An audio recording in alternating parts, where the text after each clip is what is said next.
KBS는 여러분과 함께합니다.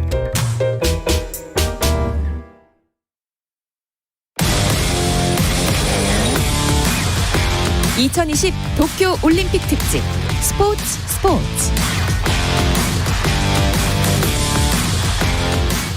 올림픽이 있는 저녁 어떠신가요? 아나운서 박태원입니다. 2020 도쿄올림픽 특집 스포츠. 오늘의 이슈들을 살펴보는 스포츠 타임라인으로 출발합니다.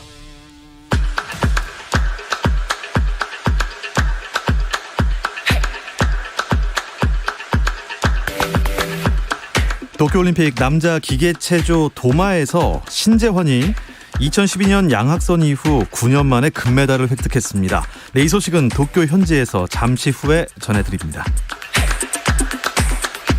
사격 남자 25m 속사권총에서 한대윤이 4위에 오르며 아깝게 메달 획득에 실패했습니다.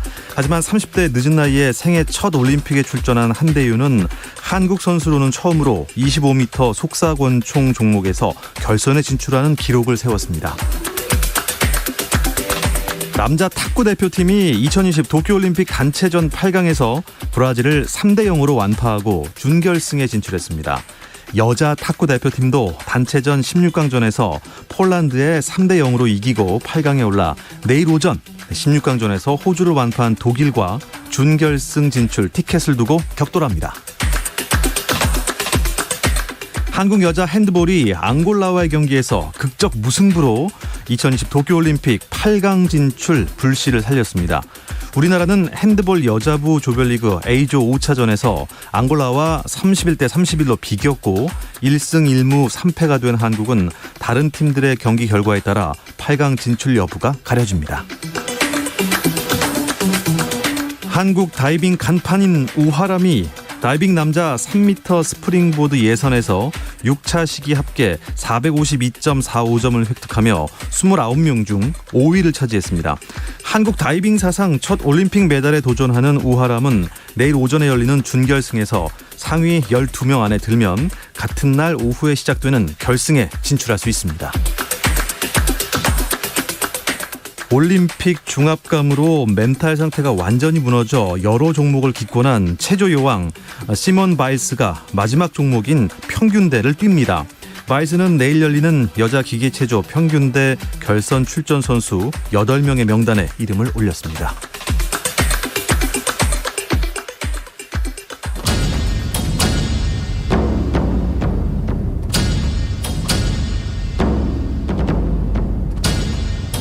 KBS 라디오 2020 도쿄올림픽 특별 생방송 다시 우리 패스도 들기 힘 약하자 14.4번째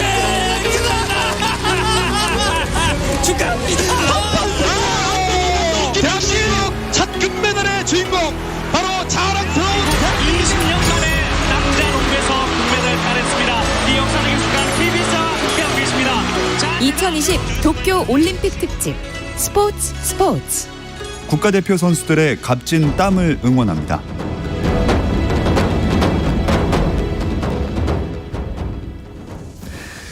네, 도쿄올림픽 현장에서 전하는 올림픽 이야기. 여기는 도쿄올림픽 현장입니다로 시작해보겠습니다.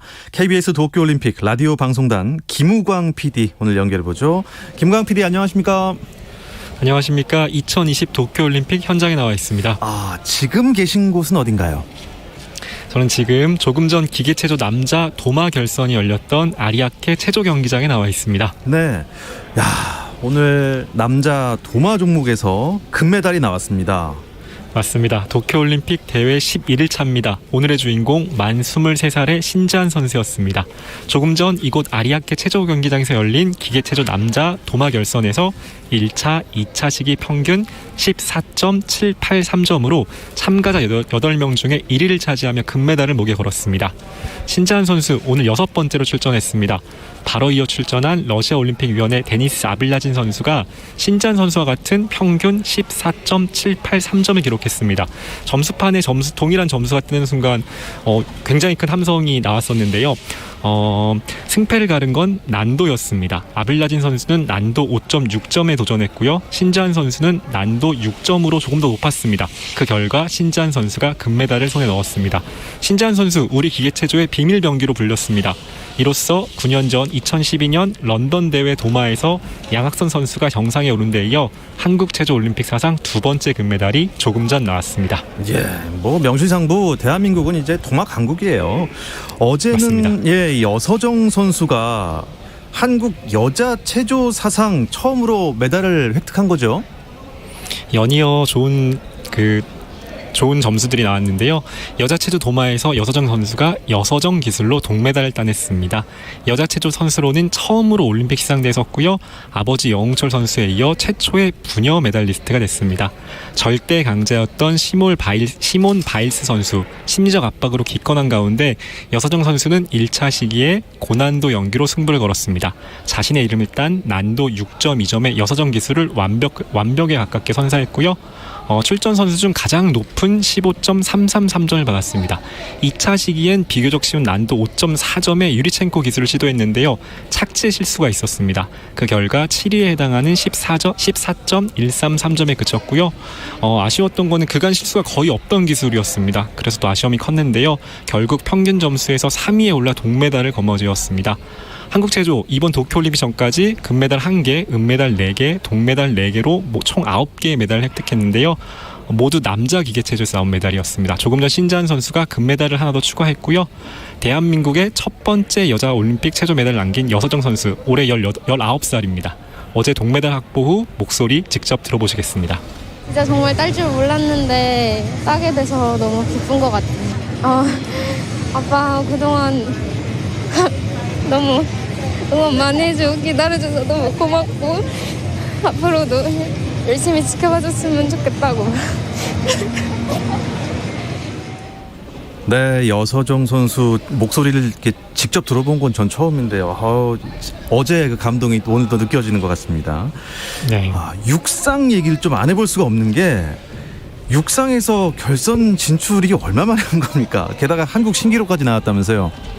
맞습니다. 우상혁 선수였는데요. 대한민국 육상 역사를 새로 쓰고 있습니다.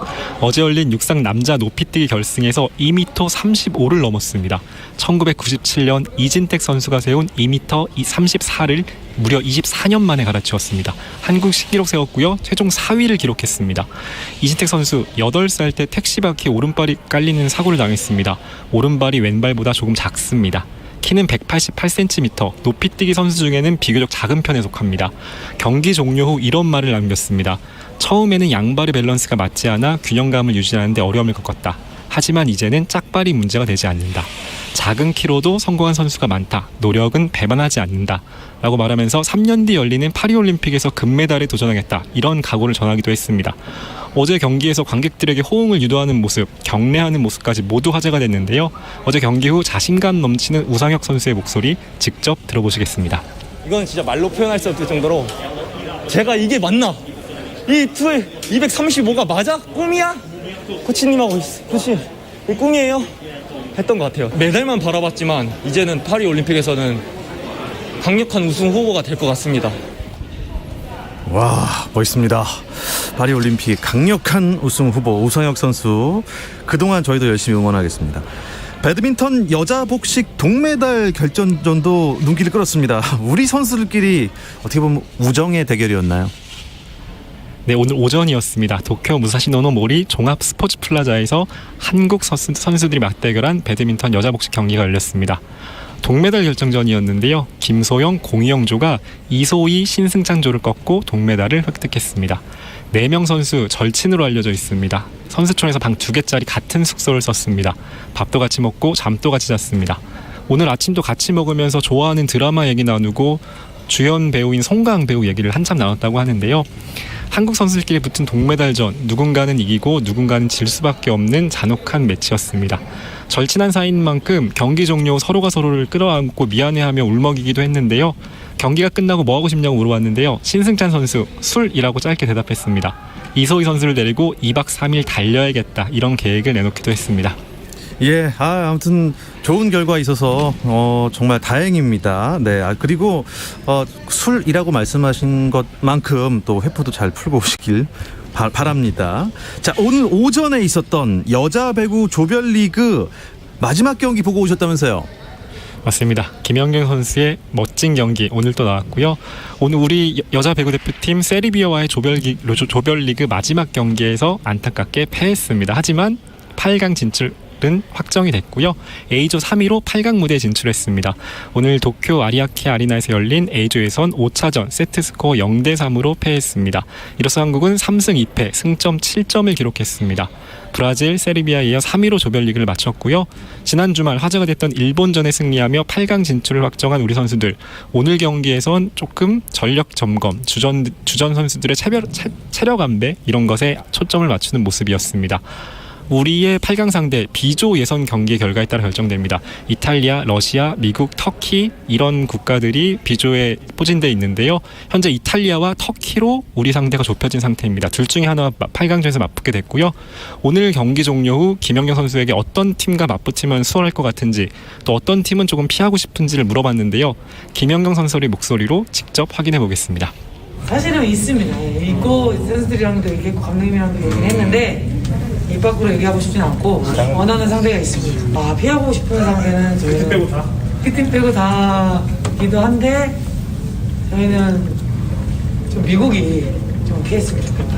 워낙 이제 플레이도 빠르고 전반적으로 모든 것들을 다 잘하는 팀인 중에 하나이기 때문에 미국은 좀 피했으면 좋겠고 저희가 원하는 상대는 또 따로 있고 네, 이 정도 말씀드리겠습니다.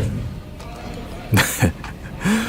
원하는 상대는 따로 있고 끝까지 말을 좀 아끼시는 것 같습니다. 네, 오늘 소식은 여기까지 듣겠습니다. 현장에서 더 고생해 주시기 바랍니다. 고맙습니다.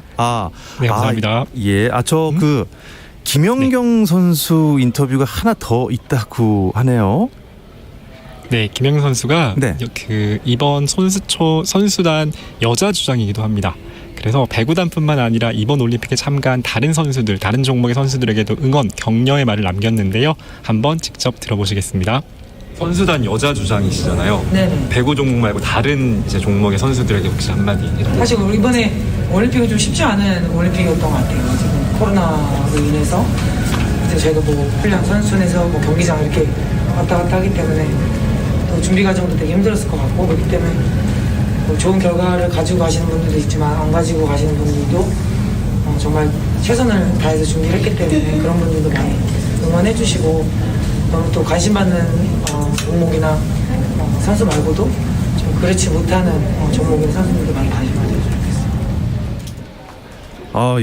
하마터면 이 또 좋은 말을 못 듣고 마칠 뻔했습니다. 사과드리겠습니다. 정말 오늘 소식 정말 잘 들었습니다. 김우광 PD 고맙습니다. 감사합니다. 네, 여기는 도쿄올림픽 현장입니다. 지금까지 KBS 도쿄올림픽 라디오 방송단 김우광 PD였습니다. 감동의 순간을 즐기는 시간, 스포츠 박태원 아나운서와 함께합니다.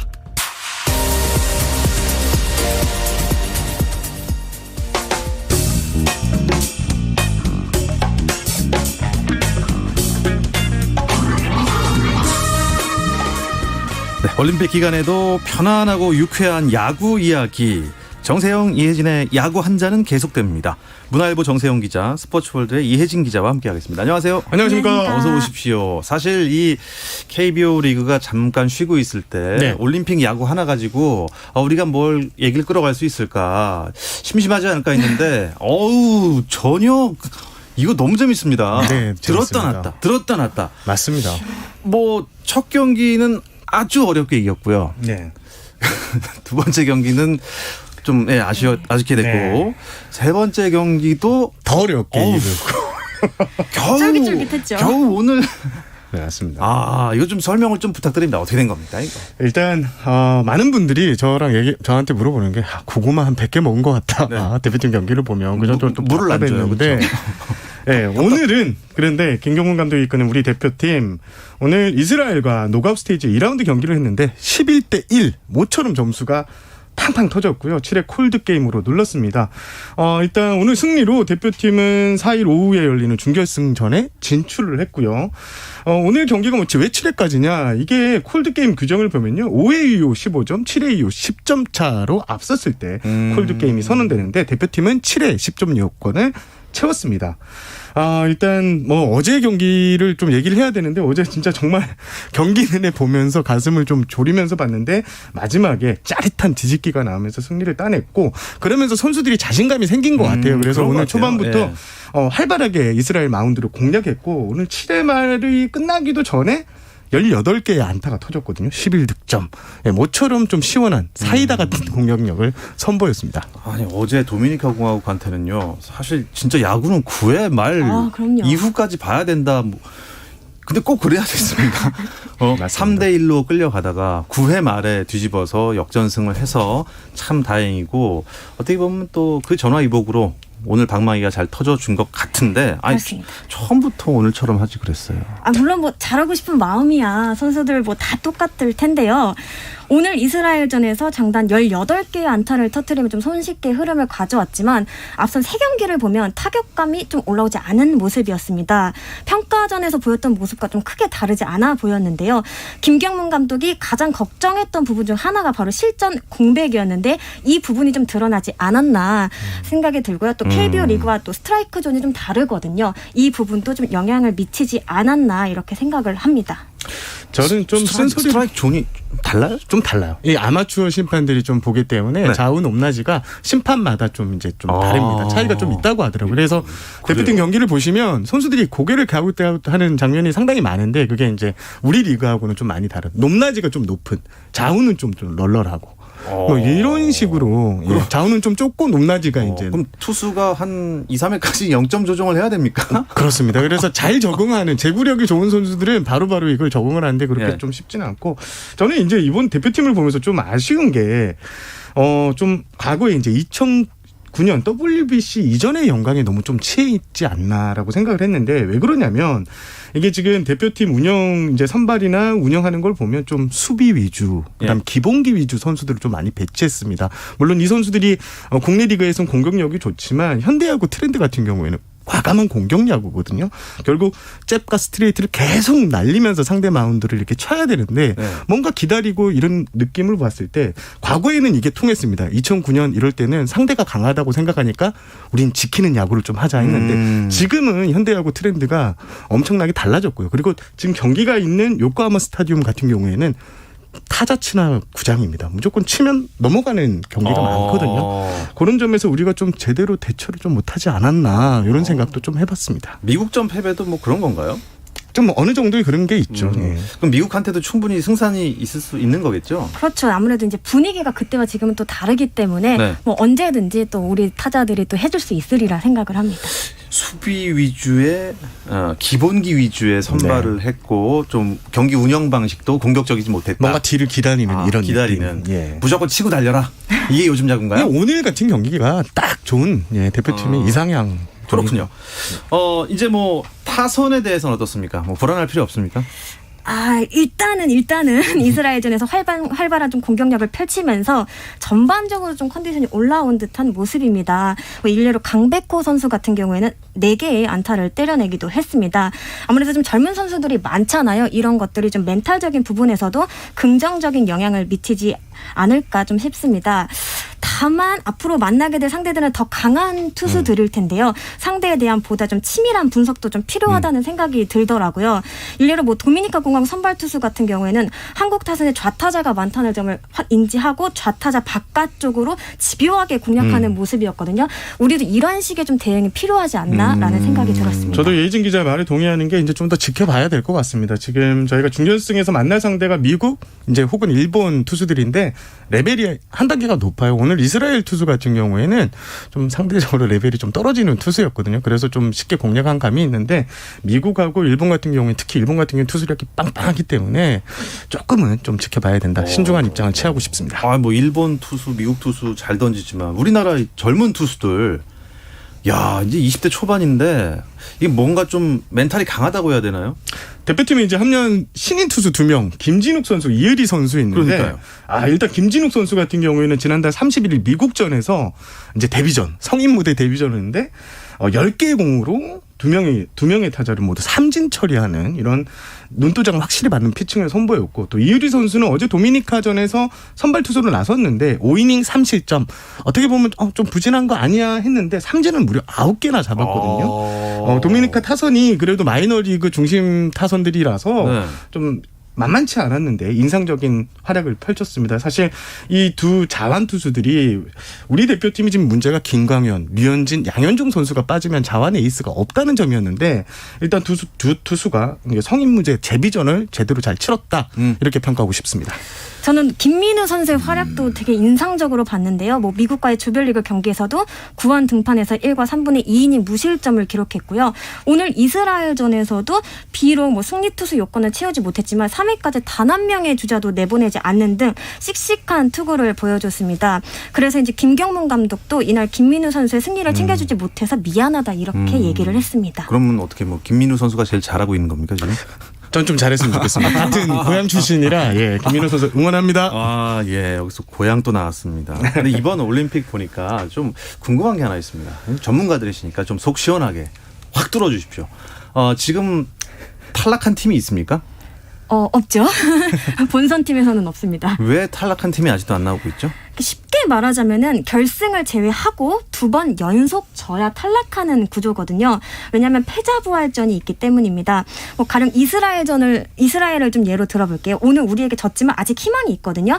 내일 도미니카 공화국과 경기를 치르는데 물론 여기서 지면 탈락이지만 이기면 다음을 기대해 볼 수 있습니다. 현재 진행 중인 미국, 일본전 패자와 한 번 더 겨뤄 이기면 역시 준결승전에 나설 수 있습니다. 근데 문제는 패하면 그만큼 경기 수가 늘어난다는 건데요. 한국도 마찬가지입니다. 준결승전에서 이기면 바로 결승으로 가지만 패하면 패자부활전을 통해 올라온 팀과 경기를 치러서 이겨야 또 결승전에 올라갈 수 있습니다. 아무래도 경기 수가 많아지면 투수 운영이 복잡해지고요. 네. 또 체력적인 부담도 커질 수밖에 없습니다. 이게 쉽게 말해서 일본이 이번에 정식 종목을 넣었잖아요. 자기네들이 이제 한 번 지더라도 결승에 올라갈 수 있는 이거를 만들어 놓기 위해서 더블 엘리미네이션, 지금 이혜진 기자가 설명해 준 이 제도를 넣은 거거든요. 더블 엘리미네이션. 발음이 안 좋았습니다. 아니 월드컵처럼요. 조별리그 치르고 그거 간단하잖아요. 8강에서 이제 떨어뜨리고 4강 그쵸. 결승 동메달 결정. 이게 보통 이런 게 토너먼트 아닌가요? 맞습니다. 좀 헷갈려서 지금 야구 경기 한 경기 자체는 다 재밌는데 안 떨어지니까 신기합니다. 신기하고 참 이상하고.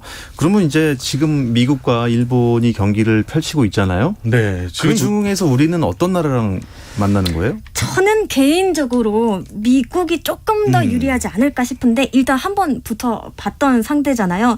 물론 조별리그 때는 다소 고전하긴 했지만 아까 말씀드렸던 것처럼 지금 컨디션이 조금 올라온 상태거든요. 우리 선수들이. 또 젊은 선수들이 많은 만큼 한번 흐름 타면은 확 또 상승 곡선을 탈 수 있기 때문에 좀 더 유리하지 않을까 싶고, 또 일본은 지금 올림픽 금메달이 없잖아요. 이거에 대한 그 열의가 대단하거든요.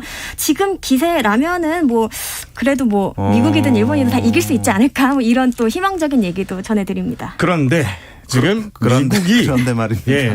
지금 승자승 경기를 지금 치르고 있는데요. 미국이 이기고 있습니다. 5회까지 일본과의 경기에서 6대3으로 좀 6대3. 예상 밖의 결과인데, 다나카 선수, 일본이 자랑하는 에이스 투수가 나왔는데 다나카 선수가 지금 좀 크게 무너진 상황이고요. 6대3. 지금 경기는 뭐 끝까지 이제 지켜봐야 될 것 같은데, 저희 입장에서는 일본보다는 조금 좀 부담이 덜한 미국이 올라오는 게 나을 것 같습니다. 우리가 이스라엘한테 이긴 상태니까 미국한테 또 이기면 그냥 올라가는 거예요? 결승입니다. 은메달 확보. 근데 이 두 팀 중에 진 팀이 우리랑 하는 겁니까? 이긴 팀이 우리랑? 이긴 팀이 우리랑 합니다. 그래서 저희 미국이 지금 6대3 이대로 끝나면 미국하고 저희가 준결승에서 경기를 치르게 그래서 됩니다. 미국을 꺾으면 우린 바로 결승 직행. 그렇습니다. 메달 확보. 아유, 참 꼭 희망으로 갑니다. 저는. 네, 희망으로 갑니다. 우리가 이제 이렇게 올림픽에 열심히 집중을 하고 있는 사이에 또 KBO 리그 내에서는 또 여러 가지 발빠르게 움직이고 있다는 첩보를 받았어요. 네, 일단 7월에만 4건의 트레이드가 성사가 됐는데요. 가장 최근은 롯데와 KT의 트레이드였습니다. 마감일인 지난달 31일이었는데요. 롯데는 포수 김준태와 내야수 오윤석 선수를 KT로 보내고 사이드암 투수 이강준 선수를 받는 2대1 트레이드를 시행했습니다. 앞서 7월 27일엔 LG와 키움이 정찬원 선수와 서건창 선수를 맞교환하는 트레이드를 단행했는데요. 서로 취약한 부분을 보강한 트레이드로 제법 잔뼈가 굵은 이 베테랑들이 유니폼을 바꿔 입었다는 점에서 큰 관심을 끌었습니다.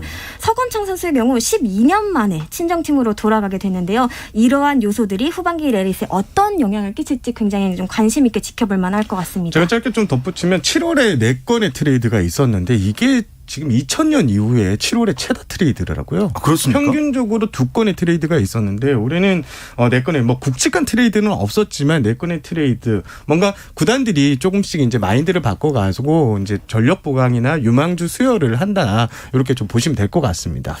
서건창 선수가 활약은 히어로즈에서 오래 했잖아요. 그렇죠. 히어로즈에서 그렇게 독특한 타격폼으로 잘 치는 선수가 그렇죠. 지금 상위 랭크되어 있는 LG에 가서 그 방망이에 힘을 보태준다면 이거 좀 달라질 수 있을 것 그렇습니다. 같습니다. 2루 자리가 LG가 참 고민이었는데 정지현 선수가 조금 아쉬운 모습을 보여서 뭐 정근우 선수도 데려와 보고 했는데 잘 풀리지는 않았거든요. 서건창 선수 뭐 차명석 단장은 일단 우리 부족한 부분 채웠다 이렇게 평가를 하고 있습니다. 서건창 선수가 지금 등번호가 14번이잖아요. 네. LG 가서도 그 번호를 유지한다고 하는데 네. LG의 14번 선수가 누구죠? 신민재 선수입니다. 내야수 신민재 선수인데 예.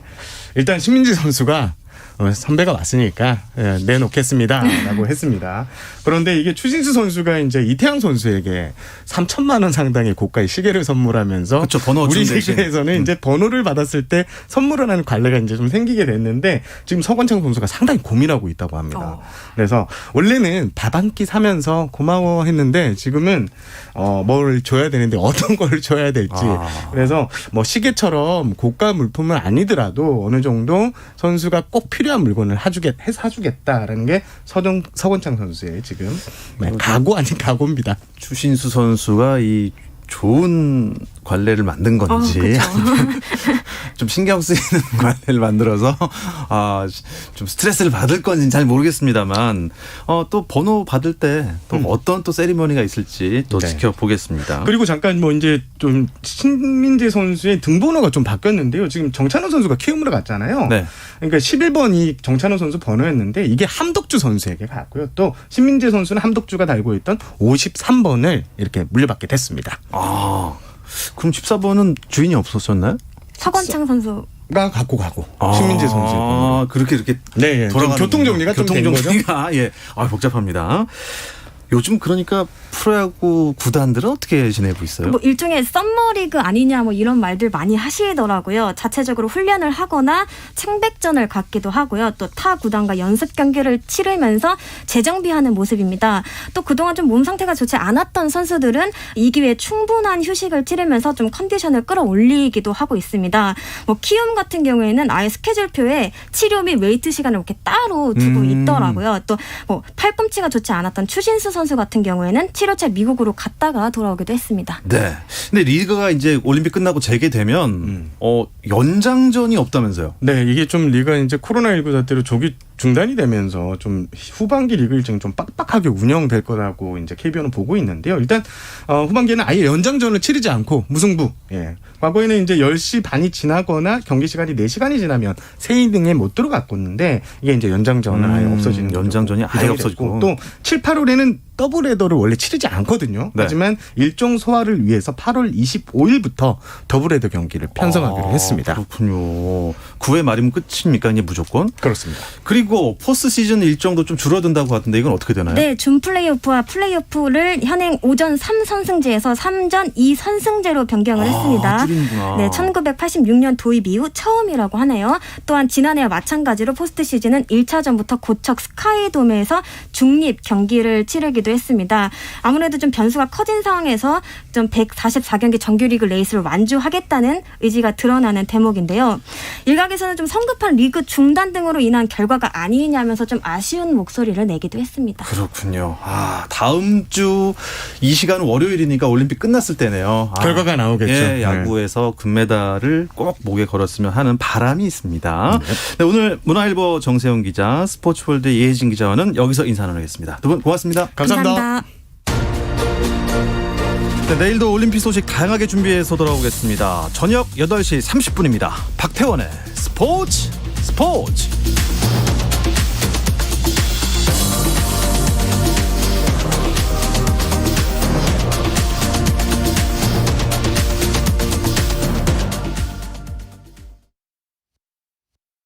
지금부터 KBS 9시 뉴스를 KBS 제1텔레비전과 KBS 인터넷으로 동시에 방송해 드리겠습니다.